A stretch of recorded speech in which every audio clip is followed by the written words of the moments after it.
Thanks everyone for being here. Last meeting of the year. Everyone's had a chance to look at the agenda. Are there any additions that anyone wants to make? Late items. Can I get a motion to approve the agenda for today? Motion to approve.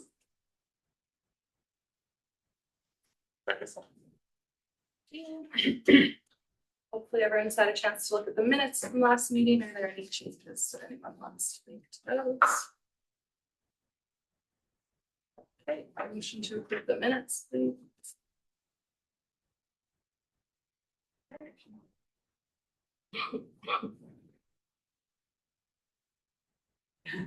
Thanks.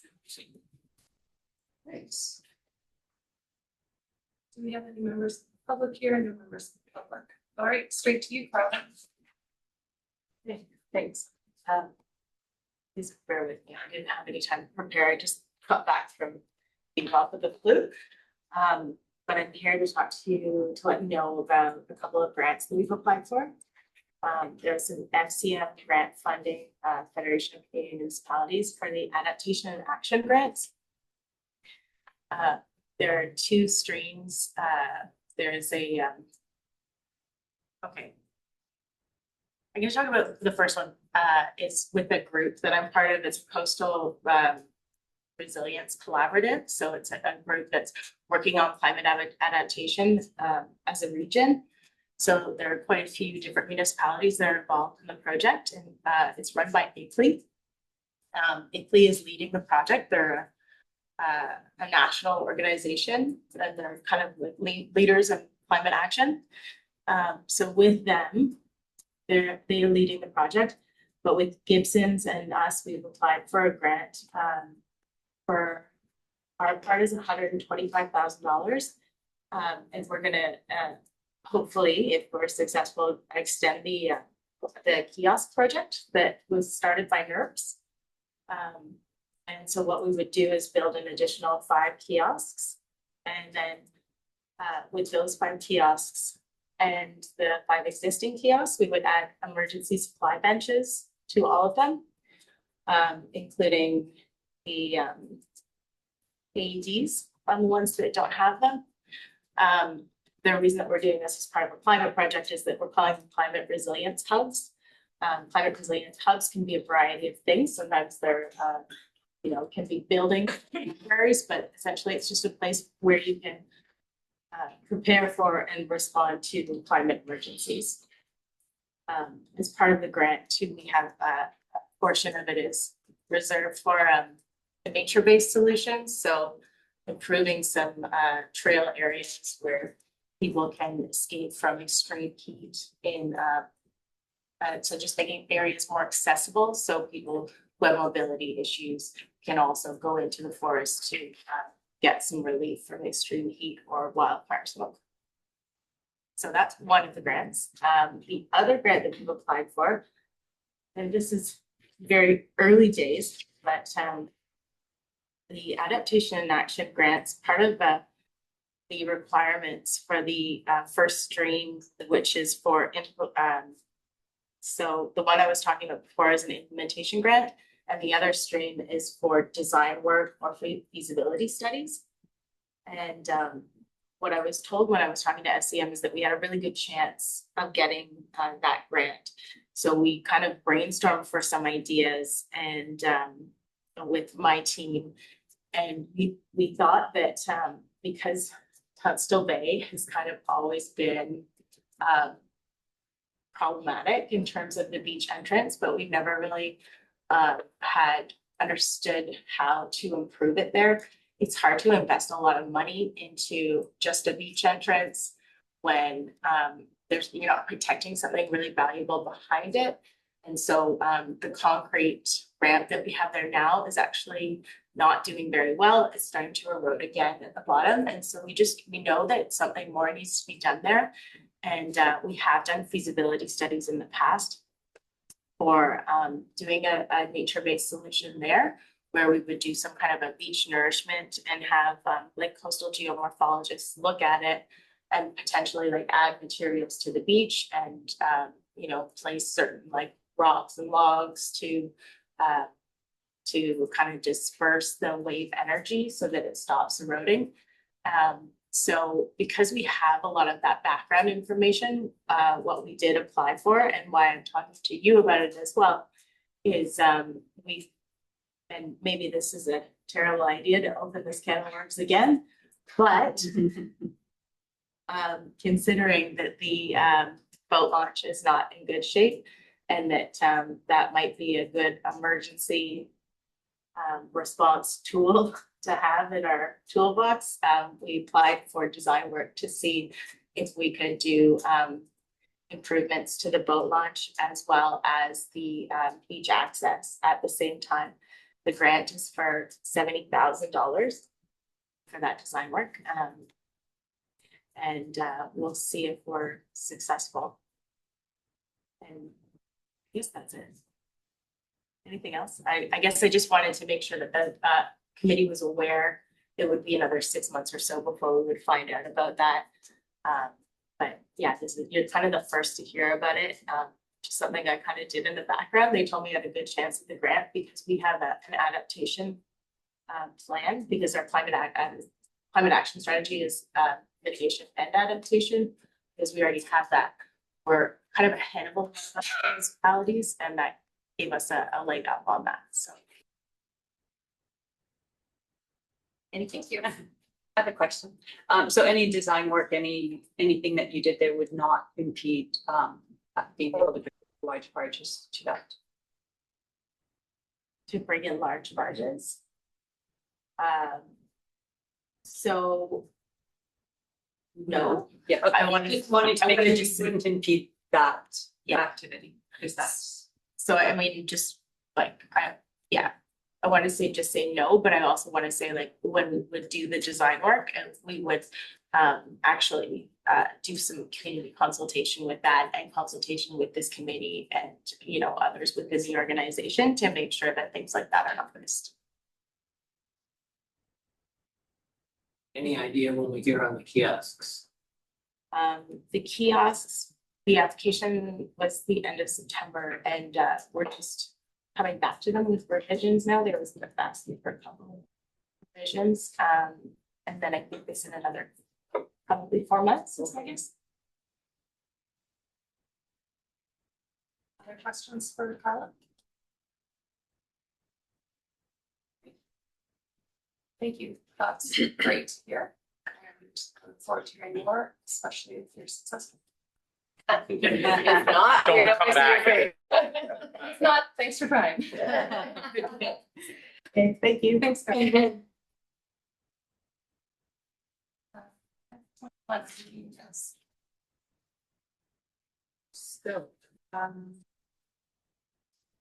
so the Don Schaefer. So I did everybody read the letter from Don Schaefer? So I reached out to him to see if there was anything that he was actually asking of this committee, and he was not.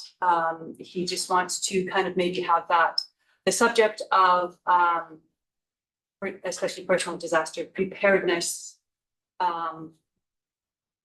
discussed. And so he had kind of a starting engagement, and I actually thought that could be a really great conversation for myself and the NERPS and the ESS team to get together and see what we can incorporate into our emergency program. So that's all for that one. The Dennis Vetter, the alerts communications protocols. So this was, I'm not sure how much detail we need to go into. Everybody's read that letter as well. Okay, so he had some concerns about how Alertable was used and would be used, and also how Facebook was used. Facebook, I reconfirmed with the communications team that Facebook, the only place that emergency information on Facebook will be found will be on the bin pages, that the official, we would not be communicating any official information on any of the other pages such as Pokemon and everything else or any other Facebook pages. we will make sure that everything goes back to the official outputs, which would be our website and our Facebook page. So anything else we wanted to, anybody had any other questions on that? Yeah, just to, not directly related to that letter, but just to some of the things you just said, thanks. We don't use Facebook as a primary communications device for anything. No, the issue with this one is that we put out basically a traffic warning because they were fighting a fire that had to shuttle water back and forth. So there was a lot of fire truck activity up and down the road. So that alert was not about an impending fire issue. It was an information regarding this traffic. And so it just kind of snowballed from that.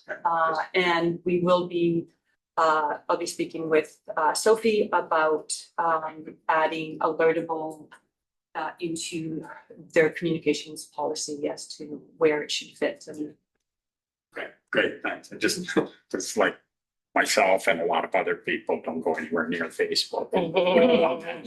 Yeah. No, it wasn't an alert, so it didn't go out on alertable. It was just hey, if you're in the area. Yeah. Thanks. Sorry, alertable wasn't used during that event. I don't think alertable was used. Any other comments on the letters received from council? Next us. I guess we're on to 6.1. Is Steve with us? Is that engine 30? No, it's engine 30. I guess. Here he is. Hi, Steve. Morning. Thanks for being here. Yeah, thanks for including me in this. I just wanted to I know at our last meeting I introduced a little bit the 7 key fire smart disciplines. We dove a little bit into that and talked a little bit about what the building blocks for our fire smart program here on Bowen are. So I won't beat that to death and touch too much on that today, but I thought perhaps today we would dive a little bit into our community wildfire resiliency plan, our CWRP we call it, and the 46 items that are outlined, action items that were outlined and cited by Black. They did that assessment for us, and that's sort of our roadmap or our action plan for what's taking place on the island right now within the Fire Smart program. So I thought maybe we could start by touching a little bit on what it is, what the items are that were outlined, and then what we've accomplished so far since April, since I came on, and then maybe finish up by just talking a little bit about where we're headed and what we see coming. So just a general overview on the CWRP, 46 action items, as I mentioned. And then in the classification of these items, they're either ranked a high priority, a moderate priority, or a low priority. And quite an eye-opening figure is that over 63% of these items, 29 of them were ranked high priority items that we really should jump on and get to work on actioning. So we've been doing that, and we've been kind of gearing our action plan at the high priority items first and prioritizing our actions that way. So far to date, since April, when I came on, we've actioned 30 of these items, or 65% of them. So I think we're all over this document. I feel like we are taking steps and moving in the right direction. And, 65% is a great number, but there's still a whole lot of work to be done. So that's where we focus our efforts.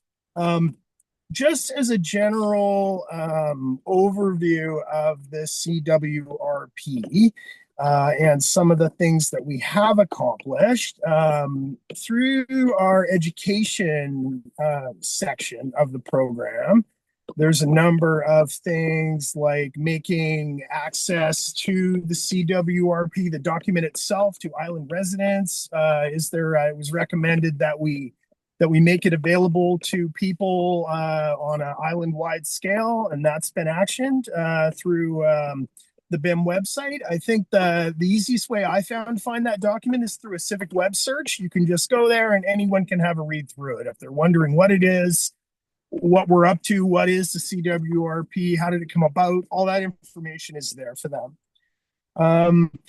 Yeah, ready to build or deliver fire smart programs by hiring a fire smart coordinator, and here I am. Continuing to deploy the fire smart education program through public meetings and engagement with the public. I think we've been making good inroads in that department. Like, we've been hosting events, we've been getting out whenever we can and meeting people, and through our active community engagement, through the assessments and the like, things like that. We've had some pretty meaningful discussions, and I think we've made some great looking to build relationships and actively engage the Rotary Club, specifically educating homeowners on the importance of the visible reflective address signs for emergency services here on Bowen. I think we were doing this even before I came on as a fire smart coordinator. We've been our mandate through the fire hall has been to kind of promote this through things like our hot summer nights event that we host at the parking lot up at the school every summer, where we bring in the Rotary Club and they offer these signs to people and kind of educate people on the importance of visible signage for emergency crews. Yeah, there's a whole division in here about the education program and then the work that we're doing through the schools. We've been in contact with Brad Carter at IPS, and we're working into the curriculum Fire Smart component of it. There's a whole education piece within the Fire Smart program. I'm not sure how familiar you all are with it, but it's geared to multiple different grade levels, and it can be kind of seamlessly sort of integrated into the curriculum that the schools already have. And so we're working on that, made some good progress. We're down at the library and interacting with Kelly Woods through our library program down there. The encouraging the installation of exterior residential sprinklers, that came low on the priority list, but we are working with SES. And they have kind of spearheaded the WASP sprinkler program, the structural protection sprinklers that can be installed on your home. And that's something that's actively being promoted at our public events through ESS, like our public information nights and things like that. They generally have a table of information set up. Working with Metro Parks about visible signage and public education for our island visitors that come over in the summer, and trying to spread the message wherever possible.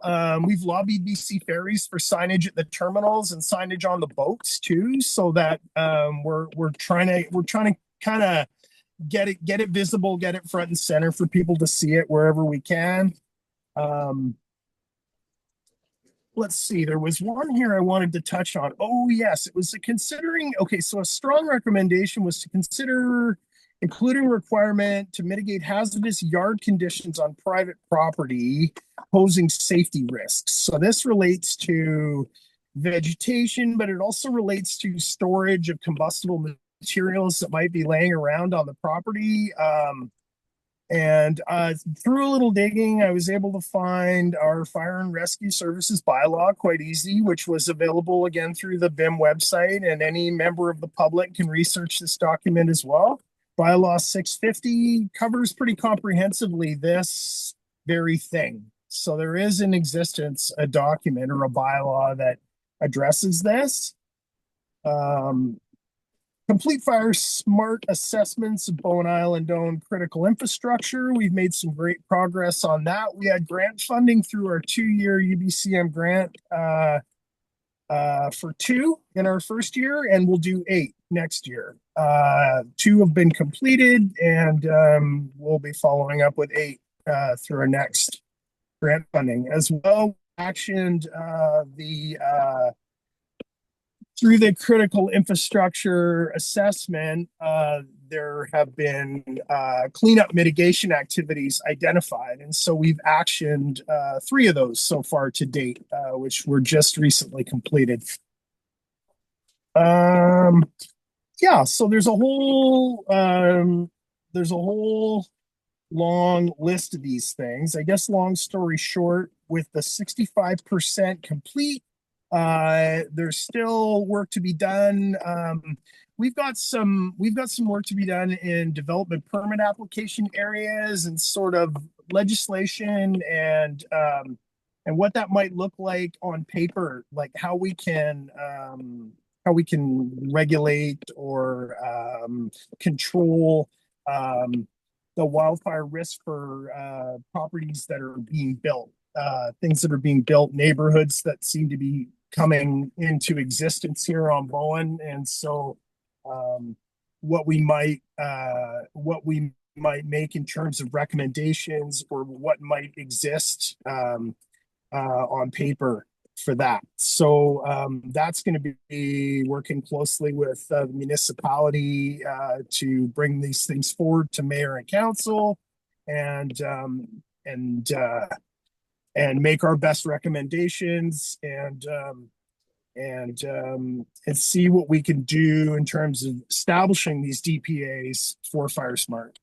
So that's going to be a big focus as we move into the new year as well. We're just going to keep going with what we're doing on the path that we're on. I think we're on a pretty good trajectory here. So we've covered a lot of ground. We've had some great feedback, and we're just going to continue on this path.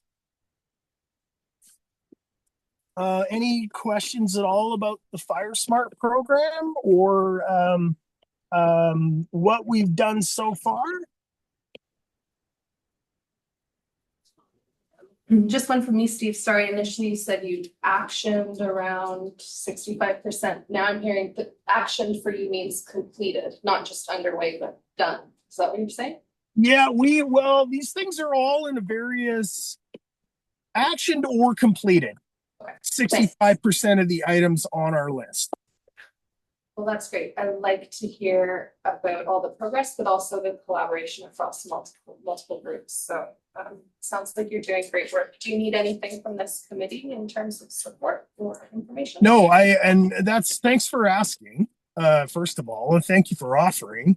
But I did just want to kind of highlight maybe this comes back a little bit to the all staff forum and the climate that's been created through Municipal Hall and the staff. But I have to say that the culture has been very supportive. Like, I'm quite new in this role, so admittedly, I'm just figuring this stuff out as I go along, and it's a little bit like drinking from the fire hose of knowledge. It's getting better, but I'm getting great support from Aaron and the staff right next to my office down there at the fire hall, but by extension through Municipal Hall as well for some of these things, through Sophie and Sarah and promoting our message.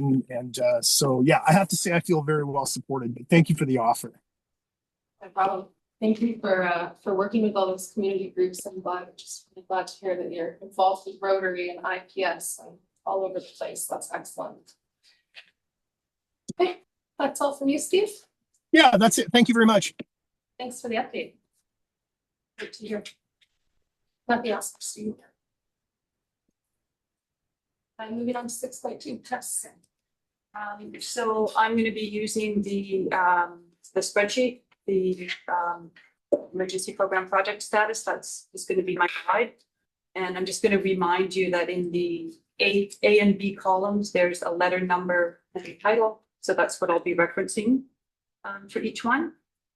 And I'm not going to go over everything, just some of the key ones. I'm going to start with G14, the Indigenous Engagement Grant. So the paddle project had its finale on September 16th and concluded with a cedar brushing for participants and their paddles, along with an opportunity for participants to go for an ocean paddle in the traditional canoe. It was really incredible to be able to take part of this cultural experience. We've learned all all of us learned a lot about the Squamish people's culture, and we deepened our relationship with the Squamish Nation Emergency Planning and Response, with Lions Bay Emergency Program and ESS, and within our own EOC and emergency program volunteer groups. I am currently participating in a second paddle project hosted by Squamish Nation Emergency Planning and Response, who have invited EPCs from all over the region, along with representatives from other nations. They have representatives from EMCR, from Vancouver Coastal Health, from Metro Vancouver, along with a host of other organizations. So in addition to another amazing cultural experience, it's also a really great networking opportunity for me. And our EOC is hosting 2 of their workshops. One was 2 days ago and one is tomorrow. So the focus of this grant was relationship building, and I think we were very successful. Our project was very successful for that. So G20, going down to G20, the ESS grant. So a bit of background here, the Community Emergency Preparedness Fund that provides the ESS and the EOC grants have been continued for another 3 years. There was some question about that earlier this year. They weren't sure. And the timing of the ESS grant application was changed to accommodate the NEST attendance. So I had to get that application in on November 14th. So we put in an application for $30,000, includes funds for four volunteers to attend the conference, a functional reception center exercise with a pet services component, and regular training sessions, along with some extensive volunteer retention and activities and branded items for them. So down to routine in R2. Edward is back leading the NERPs with a new leadership team, and they had a meeting on November 29th. Edward, do you want to provide more of in your update when it comes to your update on that meeting? Because that was a really great meeting. R3. So R3 is EOC training and exercise. We had a lot of training and exercise over the last few months. That was a big portion of my time was spent on this in the last little while. We've had the first rapid damage assessment course that BC Housing has facilitated since the COVID shutdowns. At that time, they put everything online and stopped doing in-person ones.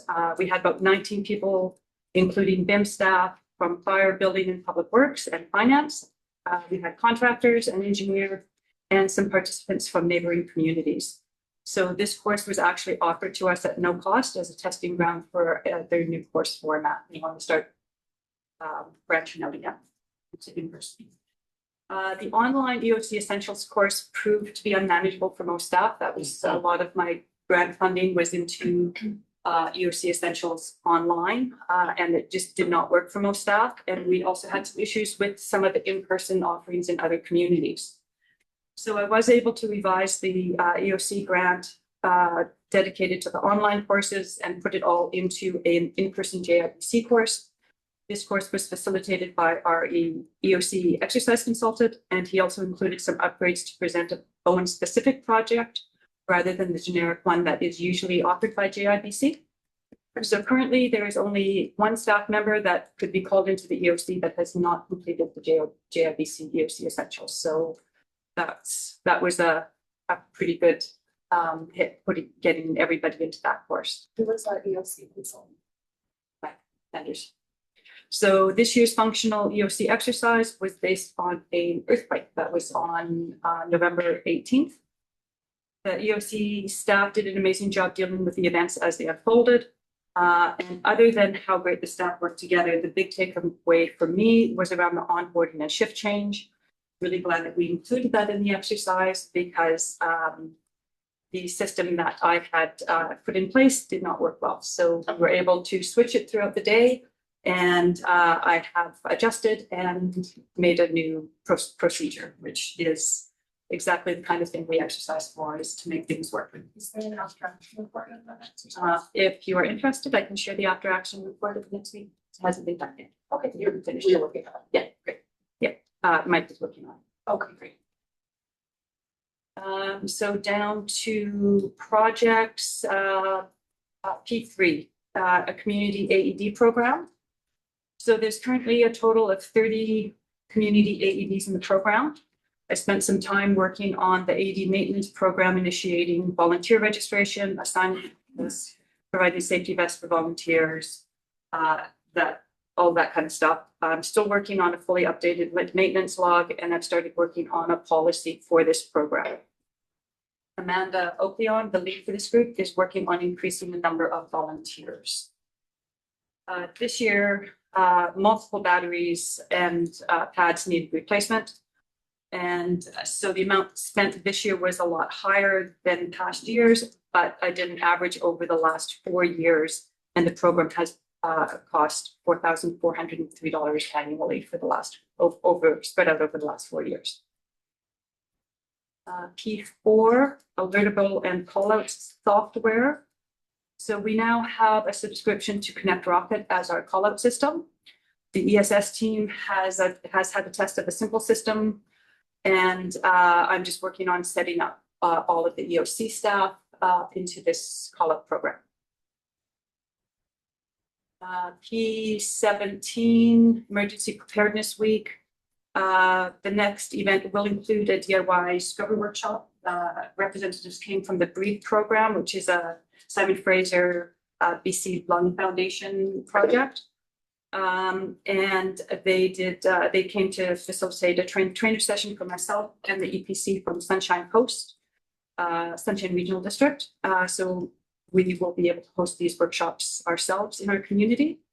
And in addition, back in September, when we had the paddle project on the beach, the film crew asked, there was a film crew that was working on the island that was supposed to be completed, and they were not. So they asked us to share the field and offered a donation of $500. So that those funds will be going to purchasing fans and filters so that we can offer that workshop for free to low-income or fixed-income families.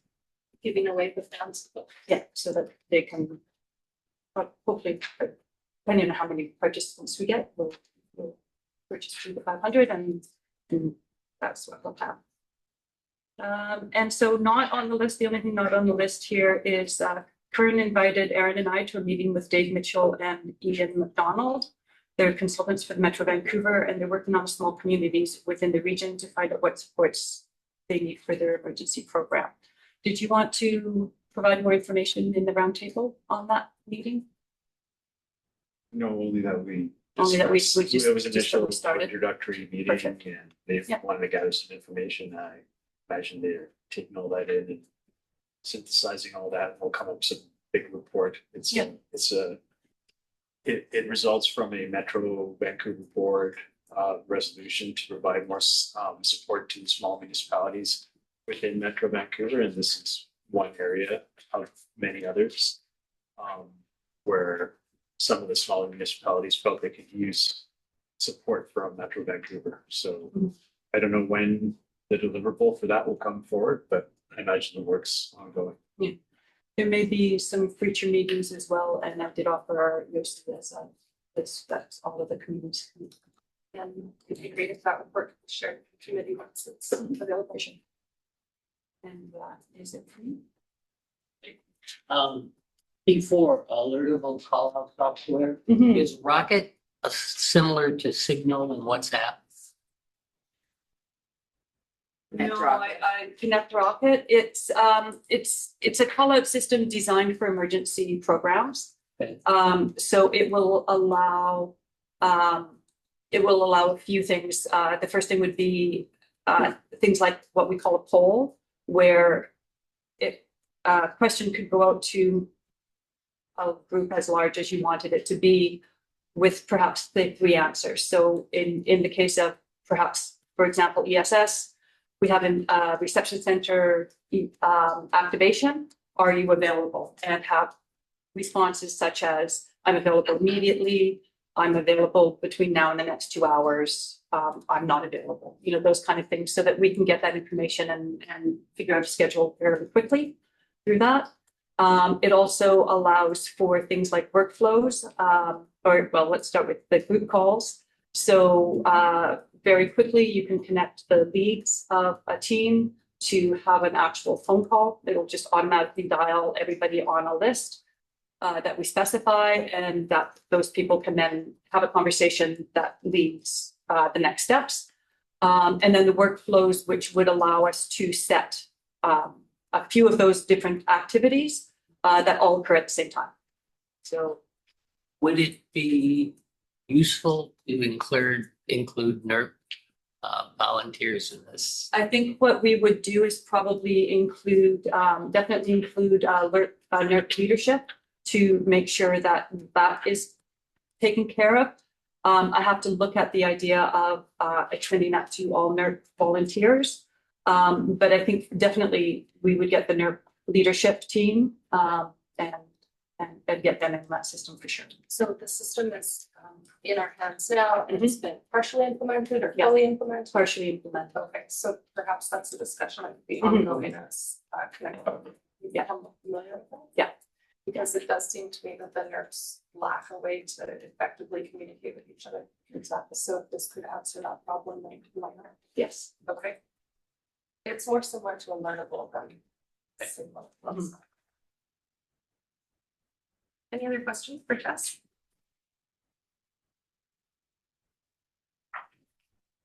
And did anybody have any questions regarding the priorities, the other spreadsheet?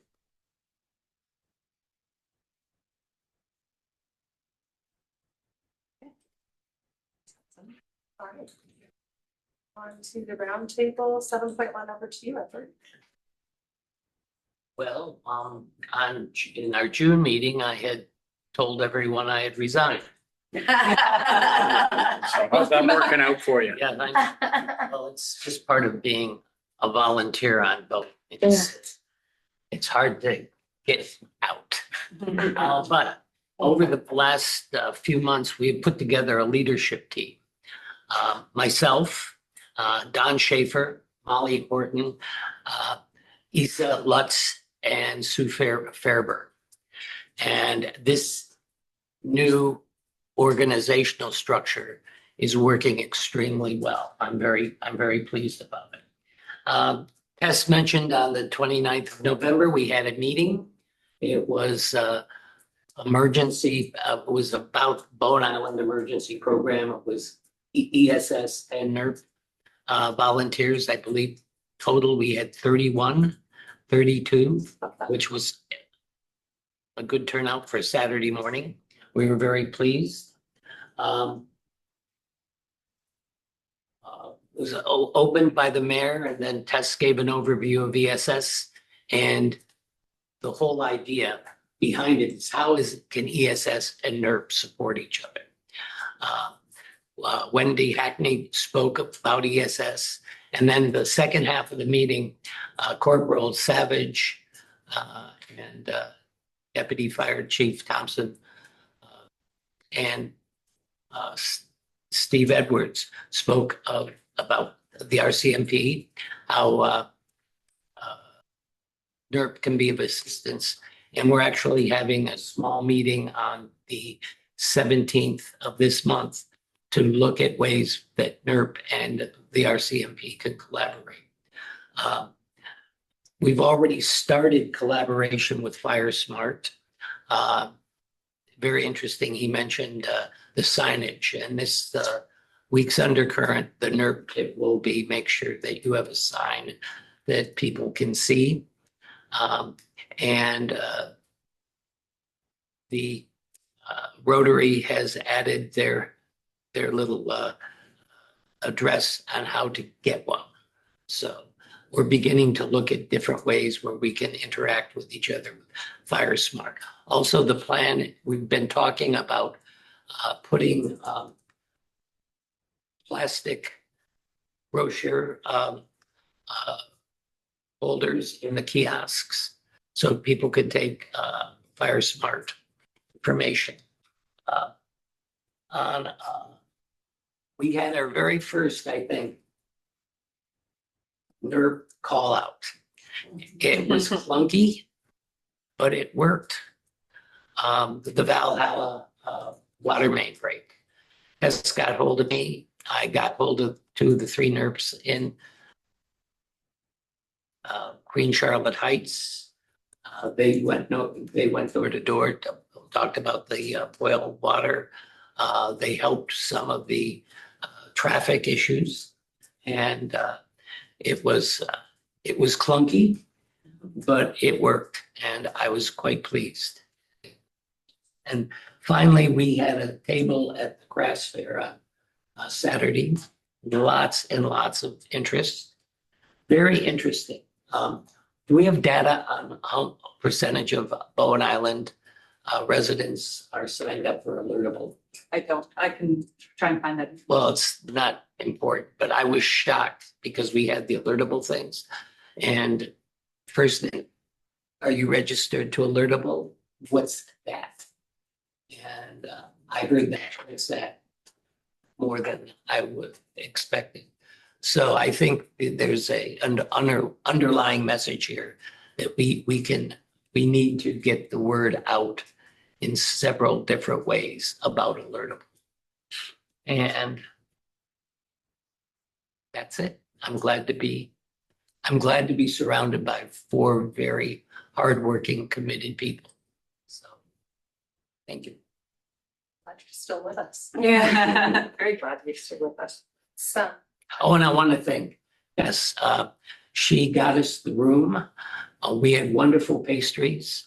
Her presentation was very interesting, but more importantly, she was the source of a lot of answers to a lot of questions people had throughout the entire morning. So thank you. great. Does anyone have questions for Edward? Please go ahead. The people on your leadership team, are they from specific neighborhoods? Not necessarily. Isa and Don are out in the holdings. Molly Horton is a neighbor of mine, and Sue's out in Eagle Cliff. We're still struggling with the neighborhood issue. We put a map up. People got quite, they were quite surprised that we have a real strong clump of NERP volunteers on the East Coast, or on the east side, and on the west side, very sparse. So my impression was that the Dorman Point Valhalla area was the weaker area for NERPs. Was the what? Weaker, like. Yes, it's one of Yeah, the so just see what that was. We only have 3, we only have 3 volunteers up there. So that's an issue that we're going to be working on continually, is getting the west side more coverage. I would say I was quite impressed that you had 3 volunteers up there. I mean, it was great, right? It's like, we needed to get that word out. So it's never great to have an emergency, but it's good that they have an opportunity to practice responding to something. And again, glad to hear about all the collaboration across multiple groups, but mostly that you have support and that you're still in your role. Sounds like lots of progress in there. Mm-hmm. Oh, and again, the signage, look for it in the undercurrent today or this week. Is anyone from you able to speak to the 3 of you in the room work guests at the address sign notice? Did I see a notice about we're going to be having bylaw enforce the address sign? Am I the only one that saw I it? did not know about that. I did not know about that. I did not I'll do know. more research. I'll- Come back with a question. I'll do a little research on that. I thought I saw that. I think I recalled something as well, but. Curious what the impetus for that was for you. Do you know anything about this? No, again, I believe I've heard something about this, but Okay, good. no, I'm just- glad just yeah. imagine. I think I saw something on Facebook actually about Just Facebook. Yeah. Well, I thought it was in the email. it. I see. Okay, over to you, Erin, for any updates from the volunteer fire. Sure, yeah. So since our last meeting in June, we've attended 137 calls, mostly medical as usual. Interestingly, November was extremely low. We only had 5 call outs in November, so no real explanation for that. That was compared to 23 last November, so quite a different. Already we've had 5 calls in December, so things are sort of looking more normal. Staffing and training, our membership remains stable. We took on 4 new volunteers later in 2025, but we've also had 2 people resign, so pretty stable. We also worked with our training focused on wildfire response, pump operations, medical scenarios. And we do have a request in our 2026 budget for an assistant training officer just to support the growing training demands. We're also working on our equipment and asset management. We've advanced our apparatus lifecycle planning and hope to add a duty chief's vehicle to our fleet next year. Our last duty chief's vehicle was converted to a medical first response unit based on the satellite fire hall. We did that, I think, a year and a half ago now, and that's proven to be very effective for that side of the island. We also did our usual community engagement this year. Crews participated in school visits during Fire Safety Week. And some priorities moving forward. We're maintaining our response readiness through the winter season. We've now got a plow for our 4x4 utility vehicle. That we've always keep our halls fully operational in snow events. And incidentally, that 4x4 utility vehicle that we purchased in the spring has been really useful. We used it on several trail rescues, and it's been quite helpful. And then that moving forward, just continuing to finalize our 2026 budget. I should know this, but how many full-time members and how many volunteer people do you have? I am the only full-time person in the department. We have part of my department, of course, is Tess. Sorry, I should say Tess is also full-time. Yeah.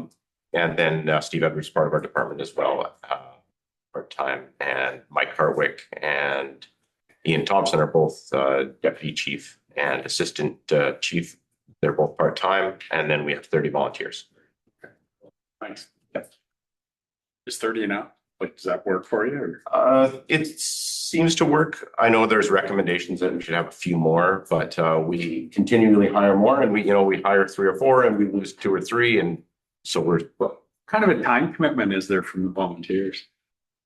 There's 2 hours training every week, and then everyone is also on a duty roster, so you have to sign up to do 1 night a weekend, which works out sort of once a month. You're on all night long. That just means you're available and ready to respond. You don't have to be at the fire hall. Yeah. And then additionally, there's training in addition to the Tuesday nights, and they Right. go on calls regularly, Yeah. so 137. So Yeah. I don't know what the math is on that, but you track volunteer hours. Yes, it's all tracked in our system. I don't have anything right in front of me. No, that's fine. Yeah. I'm just trying to get a sense of the scale of it. Thank you. Other questions for Eric? Okay, thanks. No new business, I'm assuming? Yeah, I do.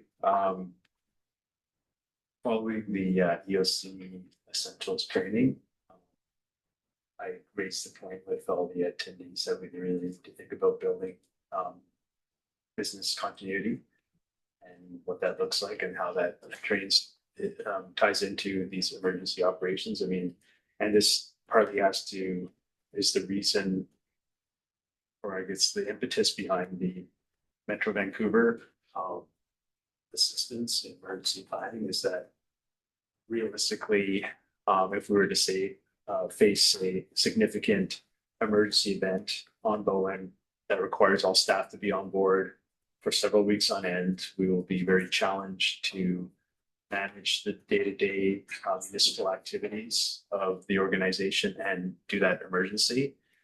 Some have raised a point that, would people really want to have municipal activities during an emergency, but it could be an isolated event, whereas one portion of the island is facing a real emergency while others are functioning as they normally would be. So there would be a situation where we'd have to provide both at the same time. And I think if there's some grant funding available for business continuity planning, there are consultants that will come in and work with an organization to prepare it all. We could also do it in-house as well, although there's a lot involved with this. So I did attend a half-day workshop on this at the Local Government Management Association conference. And a gentleman there by the name of Clive Lund was the presenter and went through the detailed process. And there's a lot of work involved in it.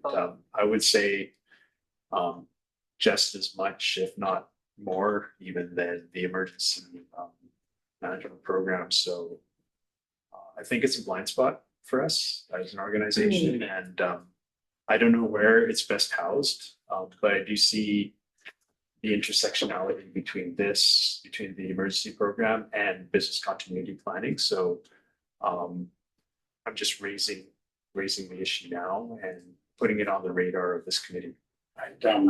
I'd absolutely second that. I've been involved in developing a number of BCPs over the years, always with a team of a lot of people, and for larger municipalities too, but you're right, it's a lot more work. It's not just sitting there writing something on paper. It's a lot of work, takes a lot of expertise. And there absolutely is a tie-in, like the BCP informs the ERP and the ERP informs BCP to a certain extent as well. So I think you're absolutely right. I think it's something we should pursue if there's grant money to do it and get some people in to help with. I totally see that. Yeah. So business continuity planning will be a requirement within EDMA. It's one of the things that is on the list. It hasn't come to pass yet, that's not one of the regulations, but it is part of EDMA. And it's actually supporting business continuity plans is part of my job description. I've never found any grant funding for it. I have looked for grant funding for it. So it'd be one of those mandated, unfunded things. Yeah, but it could also be something that is supported, right? It could, it's similar to like the Indigenous engagement. It's like, well, this is a requirement.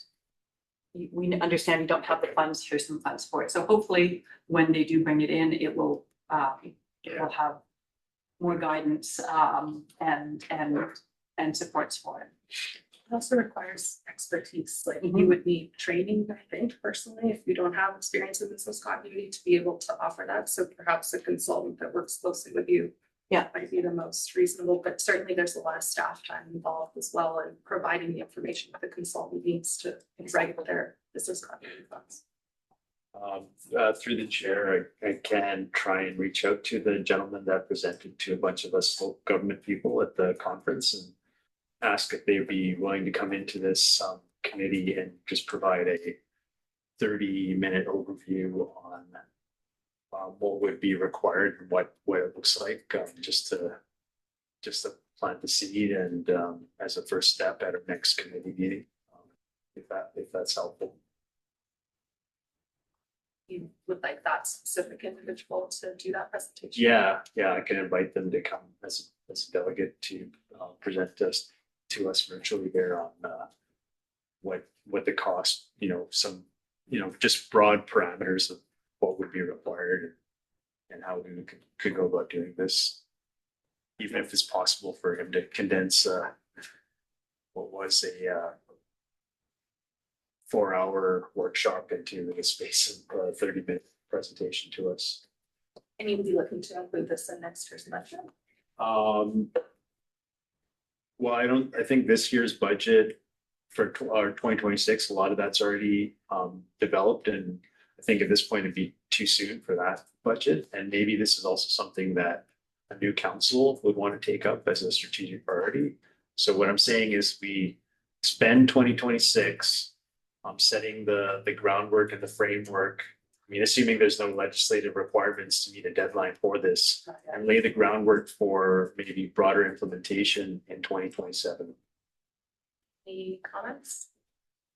It's like a reasonable approach. I mean, like what you're suggesting with the presentation is just, this isn't the budgetary item at all. It's a guy to talk to us and say, here's some of the things that are, that you're going to have to think about moving forward. And here's some high level costs of what it might cost you to implement BCP over time. About it. But you're suggesting for now, let's just learn. And then when we have to do it, we've got some background on what we're talking about.